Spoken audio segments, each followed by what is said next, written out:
या आमच्या वेणगाव गणामध्ये तुम्ही बोलल्याप्रमाणे हाय व्होल्टेज जी लढत होणार आहे हे खरं आहे।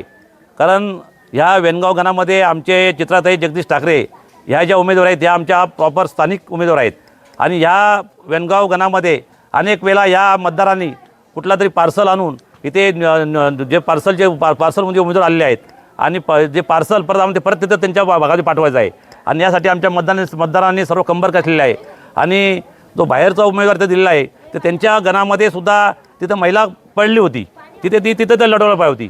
पण कुठेतरी एखाद्या गणामध्ये येऊन कुठेतरी अधिकार गाजवायचा आणि कुठलाही तिथे कार्यकर्ता तयार नाही करायचा का त्यांचे ज्या शिंदे गटाचे जे कार्यकर्ते आहेत त्यातून त्यांनी त्या कार्यकर्त्यांचा जर एखादा उमेदवार उभा केला असता तर त्या कार्यकर्त्याला एक चालना मिळाली असती, तो कार्यकर्ता एक तयार झाला असता।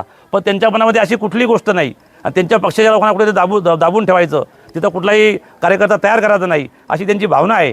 आणि आमच्या पक्षाचे जे आता आम्ही मशालीच्या आमच्या परिवर्तन विभागाकडचे आमचे जे उमेदवार आहेत चित्राताई ठाकरे यांनी मागील काळातसुद्धा एक निवडून लढवली होती, काही अल्पशा मतांनी त्यांना परवा शुगार लागला। पण लोकांच्या दोघांना करता खंत आहे, त्याची जाणीव आहे की ह्या वेळेला आमच्या चित्राताई ठाकरे यांना चांगल्या प्रकारे निवडून देतील आणि त्यांना काम करण्याची संधी देतील। बघा, तुम्हाला सगळ्यांना कल्पना आहे की वेणगाव पंचायत समिती ही पूर्वीपासूनच तोरवे परिवारांचा असणारा त्या ठिकाणचा सगळ्यांचा संपर्क मनुष्यचा तो असणारा निवडून आलेला वॉर्ड त्या ठिकाणी आहे। त्यावेळेला आम्हाला त्या वेणगाव पंचायत समिती गणातील सगळ्याच आमच्या गावांनी मनुष्यला त्या ठिकाणी निवडून दिलेलं होतं। हा इतिहास आपण राजकीय सगळ्यांना त्या ठिकाणी माहिती आहे की आमची राजकीय सुरुवातच मनुष्यची ती पंचायत समिती जिंकून आम्ही त्या ठिकाणी केलेली होती आणि ही पंचायत समिती माझी मिसेस त्या ठिकाणी लढलेली होती। आणि अशा पद्धतीने बाहेरचे हे लोक आहेत, आम्ही बाहेरचे नाहीत, तिथे तो आमचा वॉर्ड आहे, तो आमचा हक्काचा वॉर्ड त्या ठिकाणी आहे।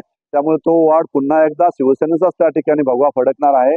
त्यांना म्हणा तुमच्या वॉर्डची तुम्ही काळजी घ्या, आम्ही त्या वॉर्डमध्ये आम्ही ज्या पद्धतीचं काम सुरू आहे तुम्हाला याचा रिझल्ट त्या ठिकाणी मिळेल की कशा पद्धतीचं काम आम्ही संपूर्ण वॉर्डमध्ये त्या ठिकाणी करत आहोत।